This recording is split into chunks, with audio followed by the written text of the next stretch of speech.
고백하겠습니다.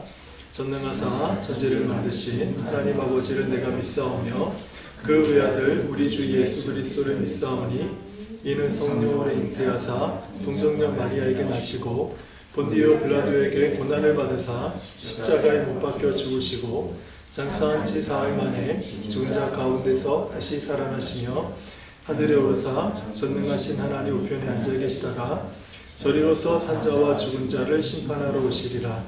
성령을 믿사오며 거룩한 공예와 성도가 서로 교통하는 것과 죄를 사하여 주시는 것과 몸이 다시 사는 것과 영원히 사는 것을 믿사옵나이다.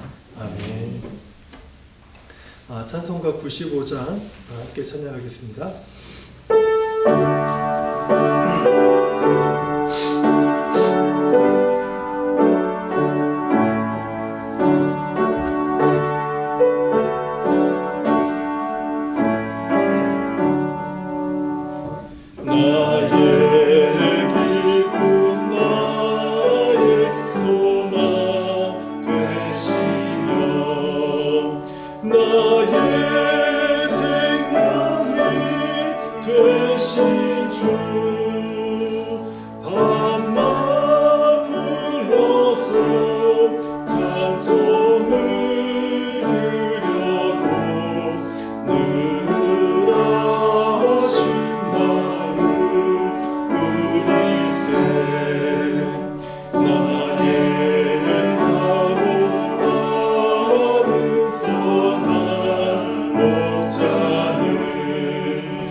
찬송가 182장 한 장 더 찬양하겠습니다. 182장입니다.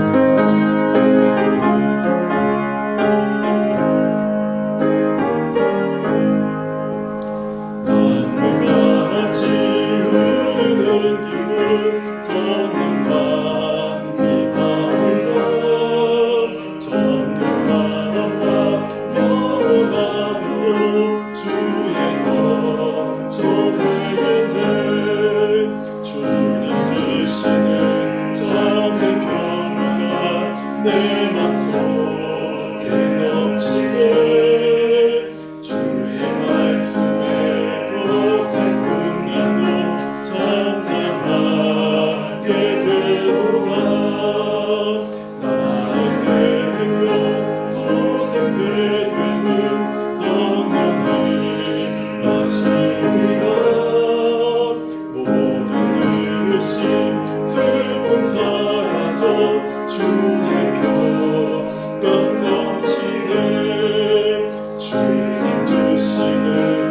참된 평화가 내 맘속에 넘치네. 주의 말씀에 것의 풍랑도 잔잔하게 되도다. 하늘에서 덤비 내리고 햇빛 찬란한 것쯤 우리 마음에 성령 임하는 주님으로 내심이라. 주님 주시는 참된 평화가 내 맘속에 넘치네. 주의 말씀에 거센 풍랑도 잔잔하게 되도다. 생명시에 넘쳐 흘러서 마음과 야적시니 의의 열매 무르익어서 주수를 기다리네.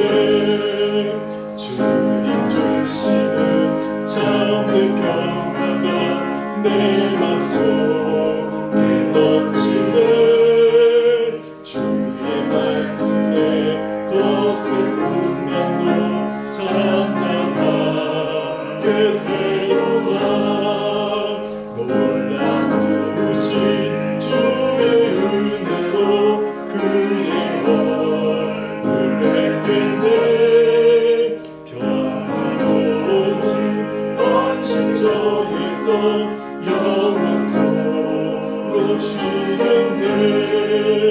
주님 주시는 참된 평화가 내 맘속에 넘치네. 주의 말씀에 거센 풍랑도 잔잔하게 되도다. 아멘. 예, 오늘 우리들에게 주시는 하나님의 말씀은 누가복음 5장 15절에서 16절 말씀입니다. 예수의 소문이 더욱 퍼짐에 수많은 무리가 말씀도 듣고 자기 병도 고침을 받고자 하여 모여오되 예수는 물러가사 한적한 곳에서 기도하시니라. 아멘. 오늘 함께 읽은 누가복음 5장 15절에서 16절은 짧은 말씀이죠. 그 2절밖에 안 되는 말씀이지만 이 말씀에서 예수님이 우리에게 보여주신 기도의 삶에 대한 중요한 몇 가지들을 함께 생각해 보길 원합니다. 첫째로 예수님의 기도는요, 지속적이며 반복적인 기도였다라는 거예요. 16절을 보면 예수는 물러가사 한적한 곳에서 기도하시니라 이렇게 기록이 되어 있죠. 근데 이 문장을 문법적으로 보게 되면 미완료 시제로 되어 있습니다.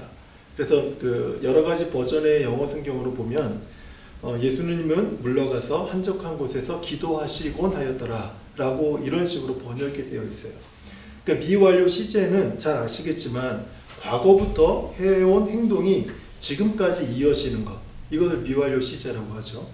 그러니까 예수님께서 그 한적한 곳에서 기도하시던 모습은 오늘 본문에서 한 번 있었던 일이 아니라 예수님께서 어떻게 보면 습관을 따라서 자주 한적한 곳에서 기도하셨다라는 것을 누가 보냐면 이 성경을 기록한 누가가 그것을 세심하게 본 거예요. 세심하게. 다른 복음서에서도 있겠지만 유독 누가는 예수님의 기도에 관해서 굉장히 초점을 많이 맞추고 있습니다. 다른 공간 복음에 비해서. 누가는 그것이 굉장히 자기의 눈에는 아주 특별하게 보였던 겁니다. 예수님께서 습관을 따라서 자꾸 한적한 곳에 가셔서 사람들을 피하셔서 홀로 기도하는 모습이 누가의 눈에는 자주 띄었던 것이죠. 둘째로 예수님의 기도는요, 어떤 상황에서도 편차가 없는 기도였다라는 거예요. 어떤 상황에 따라서 기도를 많이 하고 어떤 상황이 되면 기도를 안 하고 이런 것이 아니라 편차 없이 항상 기도하는 그 모습을 가지고 계셨다라는 거예요. 오늘 본문의 배경을 보면은 예수님은 대중들에게 자신의 인기가 막 급상승할 때 그때 세상의 인기와 영광을 등지고 한적한 곳으로 기도하러 가셨습니다. 일반적으로 이런 상황에 놓이잖아요. 우리가 대단한 세상의 지위를 얻는다든지 길거리에 있는 모든 시민들이 우리 나를 주목하는 일이 생길 일은 없겠죠. 그럴 일이 성도님들에게 있을 거예요. 제게는 없습니다. 제게는 없는데, 근데 이런 상황이 아니더라도 우리가 누군가로부터 회사에서라든지 아니면 내 주변 사람에서 내가 하는 비즈니스라든지 우리 자녀들의 학교에서 학업의 어떤 성취도라든지 이런 여러 가지 그 상황들, 내 삶에 맞는 그런 상황에서 많은 주변에 있는 사람들로부터 내가 주목을 받고 칭찬을 받고 높임을 받고 그리고 충분히 뽐낼 만한 그런 여러 가지 환경에 딱 놓이게 되면은 일반적으로는요, 자기의 영광을 뽐내고 그것을 관리하는 데 시간을 많이 써요. 이게 일반적인 방법입니다. 연예인들도 마찬가지죠. 연예인들도 자다 일어났더니 하룻밤 만에 스타가 되었더라.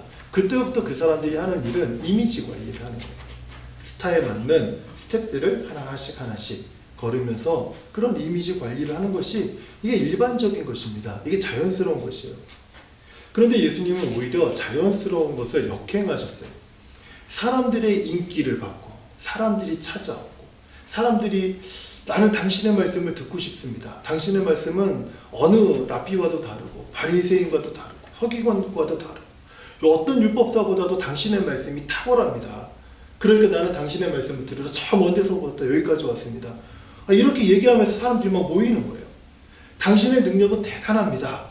당신의 능력은 대단합니다. 어떤 병이도 다 고치지 않습니까? 이런 사람들이 예수님에 대한 그런 소문과 그런 관심을 가지고 예수님에게 막 찾아오는 거예요.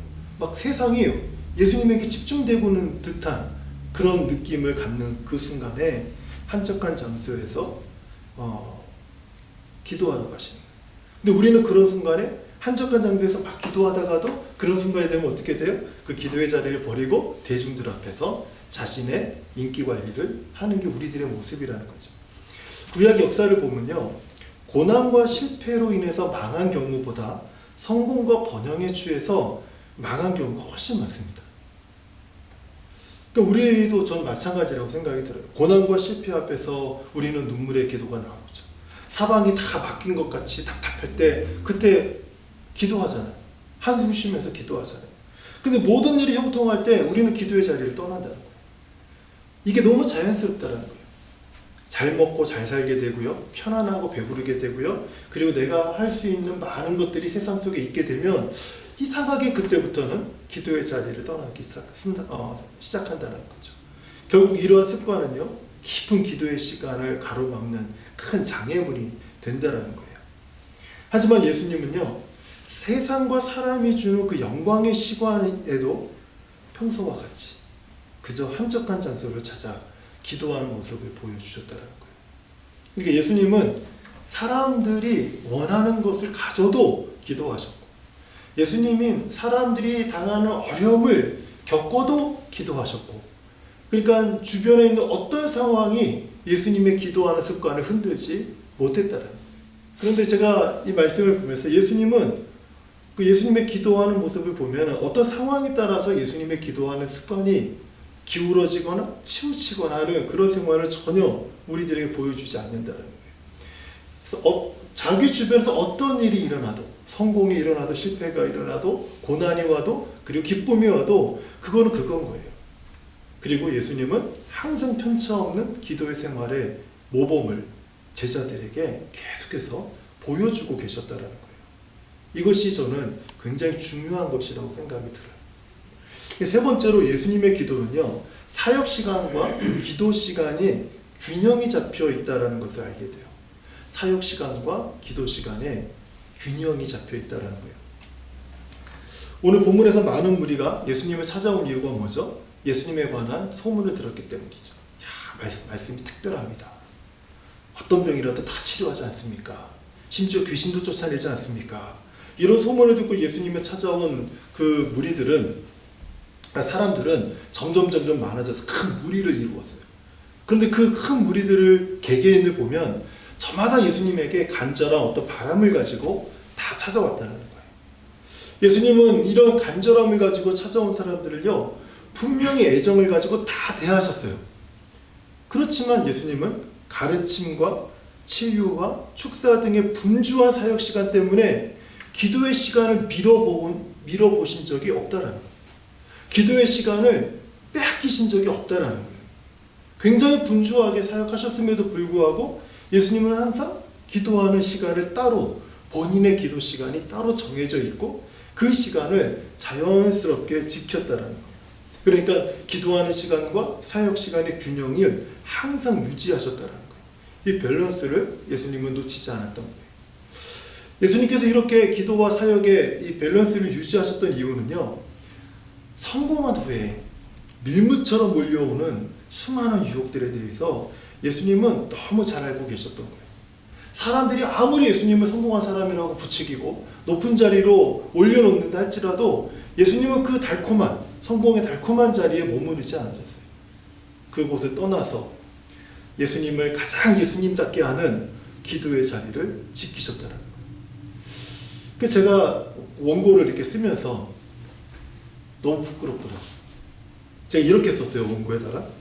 예수님에게 있어서 기도는 하나님과 친밀한 교제의 시간이었습니다. 예수님에게 있어서 기도는 큰 기쁨과 하나님의 영광을 보는 시간이었습니다. 예수님에게 있어서 기도는 우리 바람을 충족시키고 우리의 필요를 채우는 어떤 수단이 아니었습니다. 예수님에게 있어서 기도는 성공적인 사역 후에 영광을 받으시는 하나님의 영광을 보는 시간이었습니다.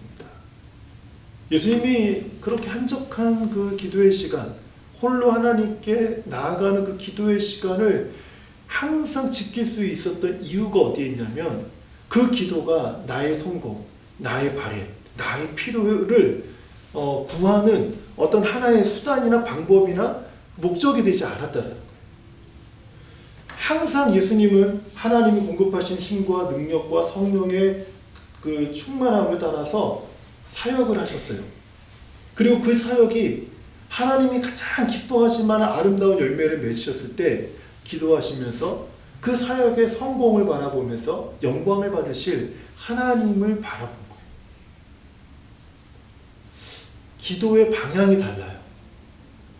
기도의 방향이 달라요. 나는 요즘 무엇을 놓고 기도하고 있지? 라는 생각을 하면서 가만히 생각해 보면 여전히 제가 이렇게 설교하고 있지만 제게도 어떤 필요가 있기 때문에 어떤 바람이 있기 때문에 그것을 가지고 하나님 앞에 기도해요. 근데 그게 이루어지면 나는 어떤 사람, 어떤 모습으로 있을까? 하나가 이루어지고, 두 개가 이루어지고, 세 개가 이루어지고, 계속해서 이루어진 후에 나는 어떤 자리에 어떤 모습으로 있는가? 예수님처럼 그 기도의 자리에 있는가? 아니면 나는 그 자리를 떠나서 하나님이 내게 베풀어 주시고 내게 응답하신 그 복에 취해서 오히려 하나님을 등지고 그 복에 취해서 살아가고 있지 않나 하는 그런 생각이 자꾸 드는 거예요.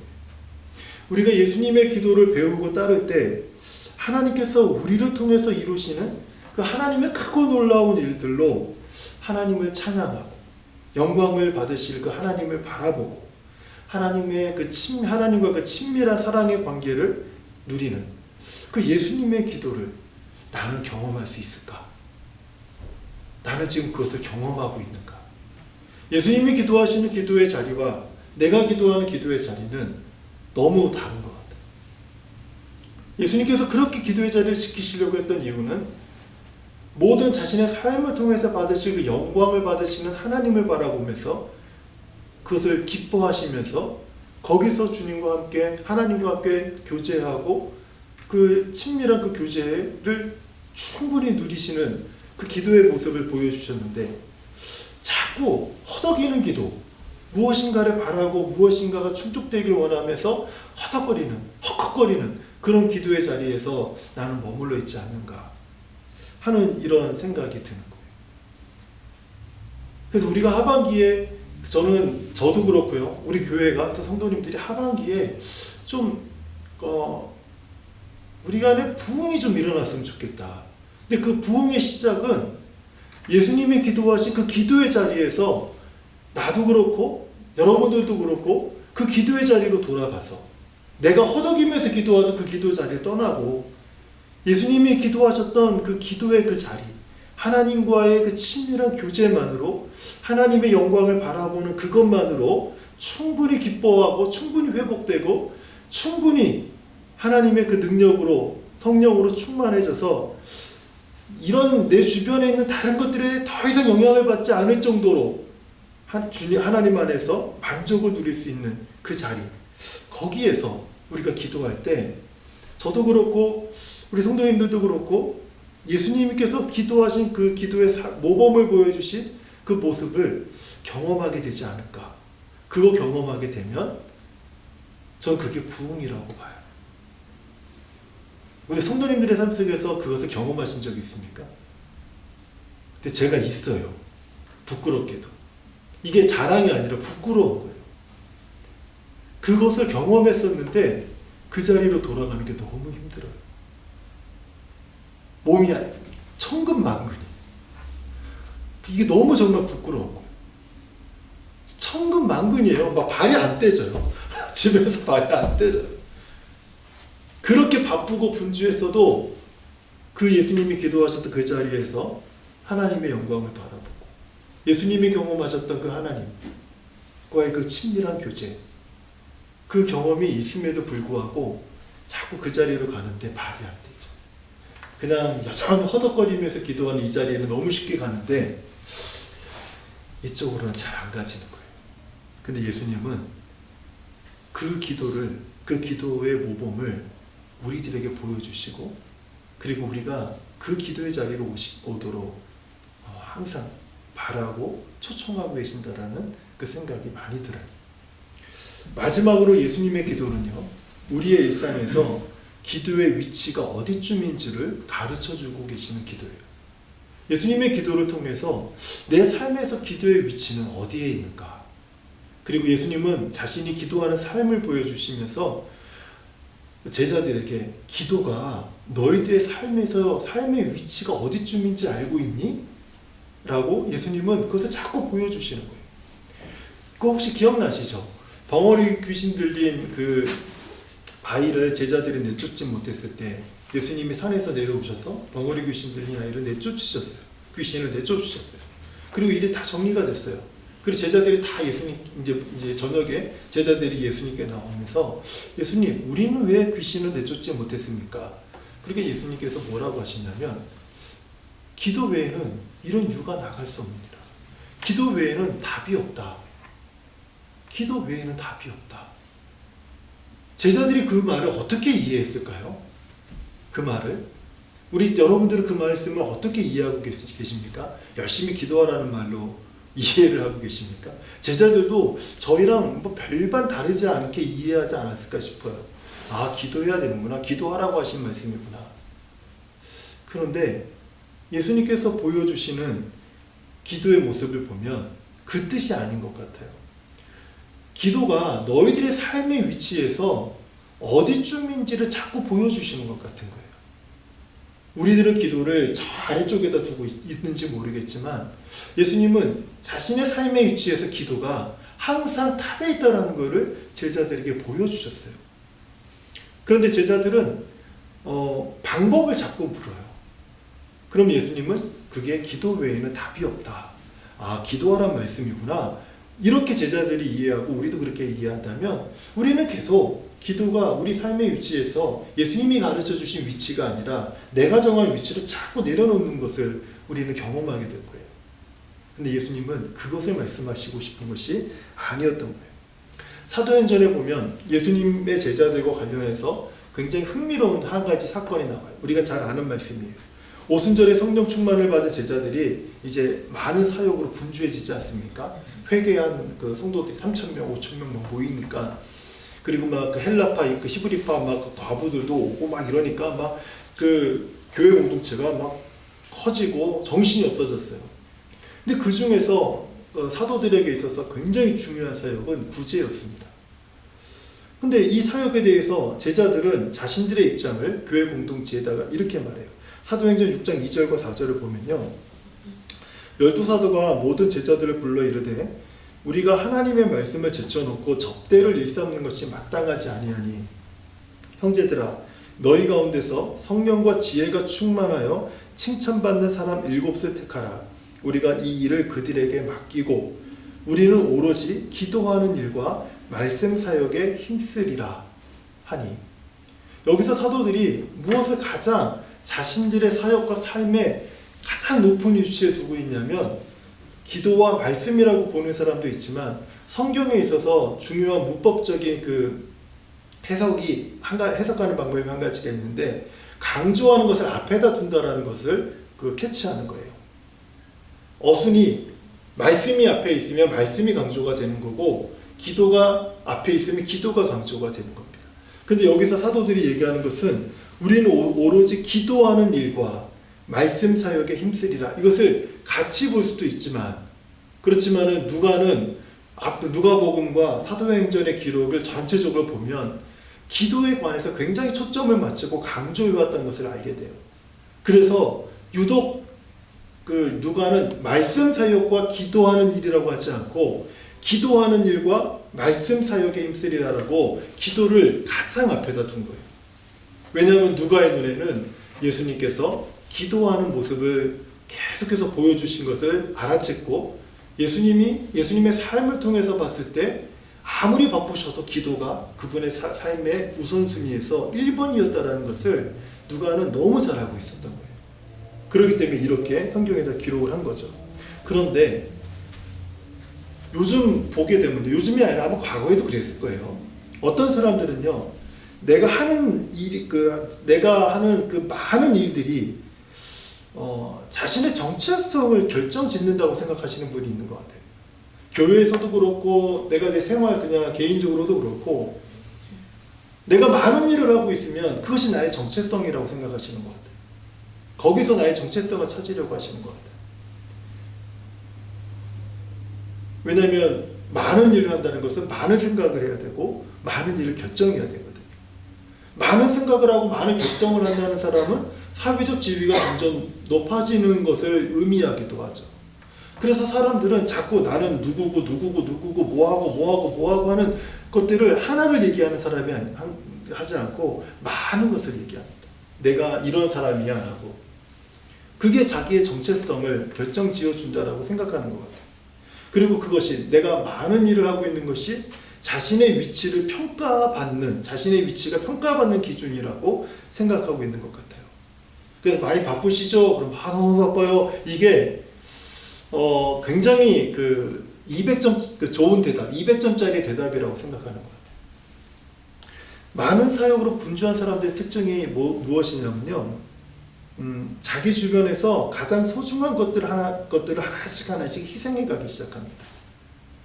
내가 그 많은 일들을 감당하려면 하나씩 무엇인가 희생되지 않으면 그 일들을 감당할 수가 없거든요.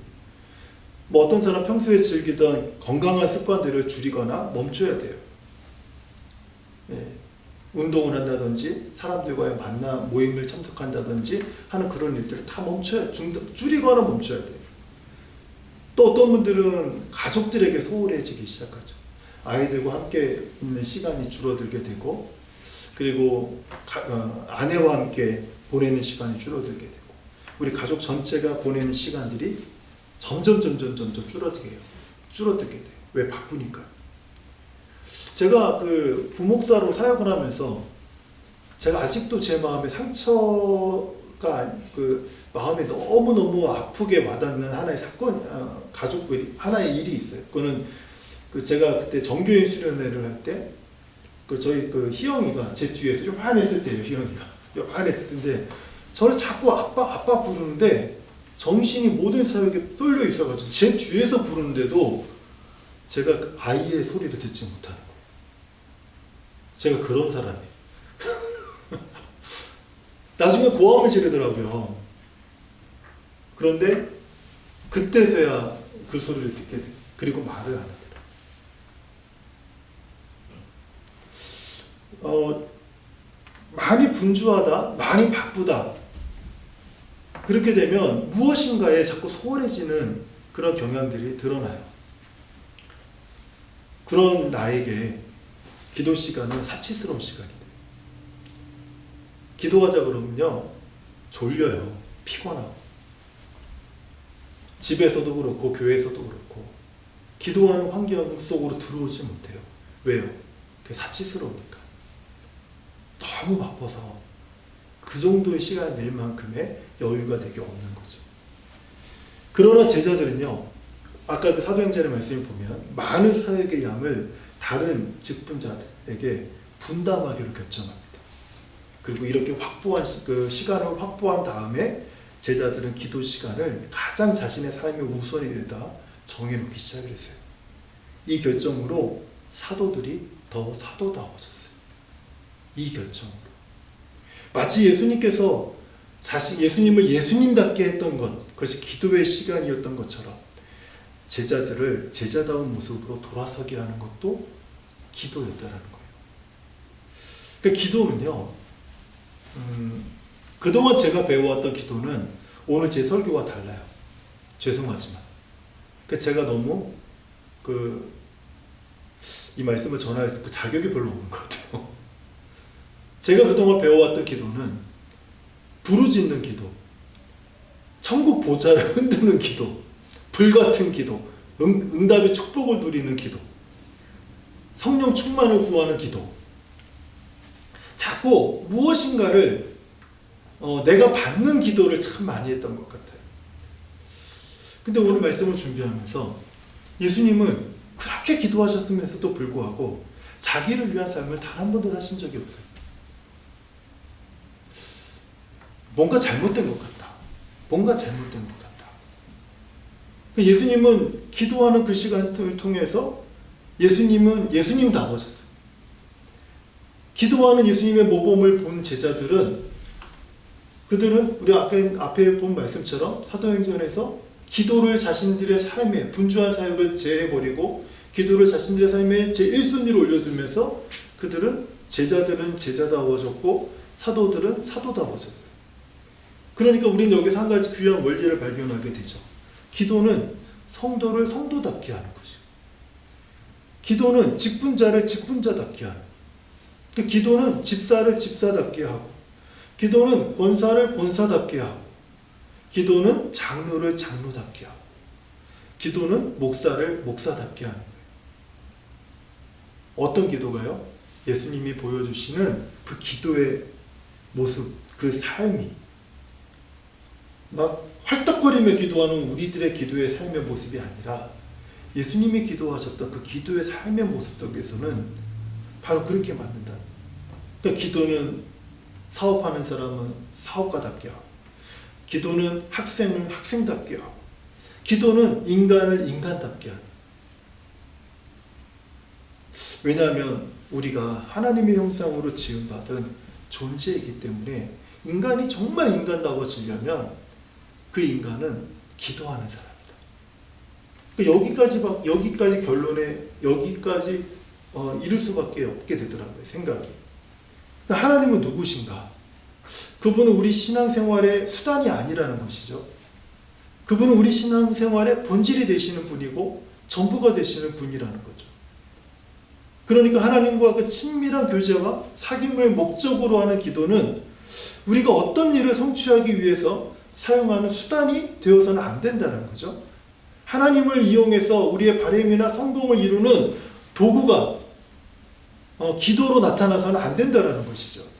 기도는 우리의 목적을 위해서 하나님을 이용하는 것이 아니라 하나님과 그저 친밀한 사귐이 가장 좋기 때문에 그 고백을 하는 행위가 바로 기도가 되어야 된다는 것이죠. 그러니까 그 기도를 하는 사람을 통해서 하나님은 하나님의 목적을 이루시기 위해서 크고 놀라운 일을 행하시고 그 일을 이루신 다음에 하나님은 영광을 받으시는 것을 하나님께서 영광을 받으시는데 그것을 우리는 기도하는 자리에서 영광 받으시는 하나님을 바라보게 되고 그 하나님과 더 깊이 교제하게 되는 이런 그 영적인 순환이 우리 삶 속에서 우리 신앙생활 속에서 일어났을 때 비로소 우리는 기도하는 자리에 예수님이 기도하셨던 바로 그 자리로 우리는 한 걸음씩 더 나아가게 된다라는 거예요. 그러니까 예수님의 기도를 따라서 우리의 일상에 기도가 우선이 되면 우리도 예수님처럼 지속적이고 반복적인 그 기도의 삶을 살게 되는 것이죠. 또한 우리가 어떤 상황을 겪는다 할지라도 예수님께서 전혀 그것에 영향을 받지 않고 기도하셨던 것처럼 우리도 편차없는 그런 기도 삶을 우리 삶에 둘 수 있다라는 거죠. 아무리 우리 삶이 분주해져도 균형 잡힌 기도의 시간을 우리는 만들 수 있다라는 거예요. 무엇보다 어떤 시련과 고난이 와도 또는 어떤 성공으로 세상의 지위가 변해도 기도는 우리 삶에 항상 그 자리, 그 위치에 머무르게 된다는 거죠. 이런 기도의 모습을 보여준 대표적인 구약의 인물이 있죠. 지난주 우리 이제너레이션에서 봤던 다니엘이죠. 어떤 환경에도 다니엘은 그냥 자신이 기도하는 그 습관을 따라 하나님 앞에 기도하는 그 자리에 있는 거예요. 상황이 어떤 상황이 기도의 어떤 그 자리를 변질시키거나 변형시키거나 순위를 바꾸지 않는다. 항상 그 시간에, 정해진 시간에 다니엘이 기도했던 것은 어떻게 보면 예수님의 기도의 모습과 너무 흡사해요. 그래서 저는 우리가 계속 예수님의 기도, 예수님이 우리에게 보여주신 이 기도의 삶을 누가복음을 통해서 한번 계속 좀 살펴봤으면 좋겠어요. 그리고 그것을 보면서 우리가 찾아가야 될 기도의 처소, 기도의 자리는 어디인가, 그거를 발견하고 그 자리로 나아가서 우리가 예수님과 같이 기도하는 그런 균형 잡힌 그런 기도의 삶을 사는 저와 성도님들 되시기를 주님의 이름으로 축원합니다. 하나님 감사합니다. 예수님께서 보여주신 이 기도의 삶을 하나님 우리가 본받고 따르길 원합니다. 그렇지만 주님, 우리가 얼마나 연약한지 잘 아시지 않습니까? 하나님, 허덕거리면서 기도하는 그 자리에서 이제 일어나서 예수님께서 하나님의 영광을 바라보고 그 영광과 함께 주님과의 교제를 기뻐했던 그 예수님의 기도 자리로 우리도 나아갈 수 있도록 도와주시고 인도해 주시고 그 자리로 안내해 주셔서 우리의 심령 안에 하나님의 부흥을 맛보고 경험하고 누리는 우리 교회 또 성도님들 부족한 종이 되도록 은혜를 주시옵소서. 예수님의 이름으로 기도합니다. 아멘. 우리 361장 기도하는 이 시간 우리 함께 찬양하겠습니다.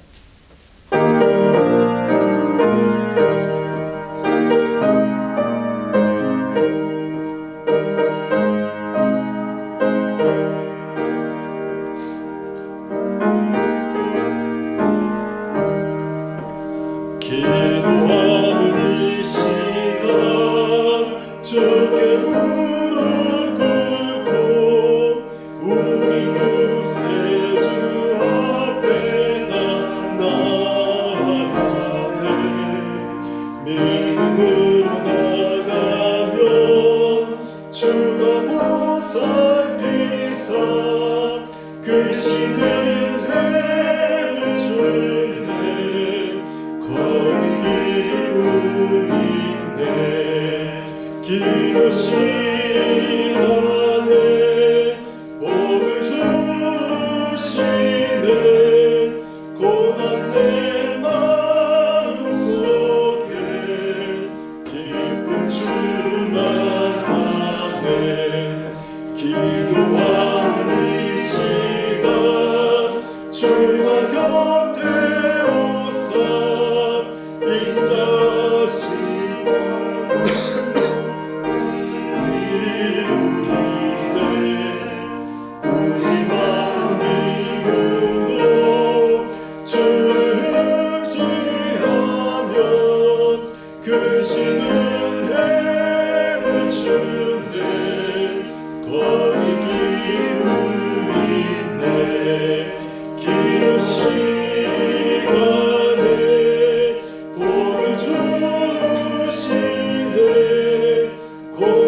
사라지고 그 신을 내주네 거기 기쁨이네 기도 시간에 오늘 주시네 공한 내 마음속에 기쁨 충만하네.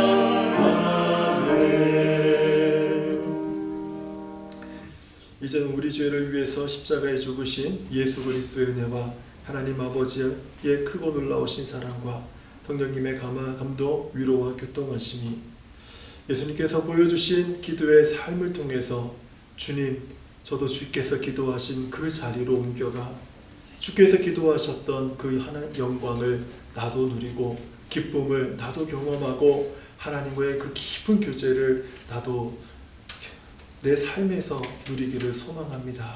다시마는 우리 사랑하는 모든 성도들의 머리 위에와 가정과 사업과 일터 위에 그리고 에베네셀 교회 위에 이제로부터 영원토록 함께 계실지어다. 아멘.